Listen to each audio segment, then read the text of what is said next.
আমি আরেকজনের জীবনটাকে খারাপ করে রাখছি, আরেকজনের জমি আত্মসাৎ করছি, এখন সে দৌড়দৌড়ি করতে হইতেছে, পেরেশানি করতে হইতেছে। তো তাকে আমি একটা কষ্ট দিয়ে দিলাম না বলেন? এতিমের মাল আমি আত্মসাৎ করছি, এতিম কষ্ট পাইতেছে, তাকে আমি কষ্ট দিতেছি।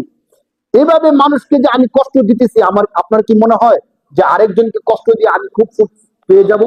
না, আরেকজনকে কষ্ট দিয়ে আপনি সুখ পাবেন না, না, না, কখনোই না।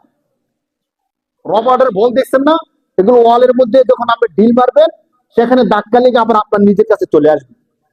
রবার্টের যে বলগুলো আছে ছোট ছোট দেখবেন, ঢিল ওয়ালের মধ্যে ঢিল মারলে আবার আপনার দিকে আসবে। ঠিক মানুষকে দেওয়া প্রতিটা কষ্ট, আপনি বিশ্বাস করেন, মানুষকে দেওয়া প্রতিটা কষ্ট আপনার মৃত্যুর আগেই আপনার উপর আসবেই আসবে।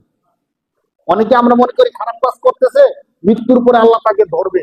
যখন পারি না, ধরেন একজন ক্ষমতাসীন, সে আমাকে অনেক কষ্ট দিতেছে, অনেক অত্যাচার নির্যাতন করতেছে, তখন আমরা বলি যে এই দুনিয়ায় তো পারলাম না, মৃত্যুর পরে তোমাকে আল্লাহ ধরবে। আরে না ভাই, মৃত্যুর পরে না। বান্দার যে হক গুলো আমরা নষ্ট করি, বান্দাকে যে কষ্টগুলো আমরা দেই, এই কষ্টগুলো আল্লাহ তাআলা দুনিয়ার মধ্যেই দেয়। আয়াতের মধ্যে স্পষ্ট আছে, দুনিয়ার মধ্যে দেয়। আল্লাহ বলেন দুনিয়ার মধ্যে আমি দেই সম পরিমাণ।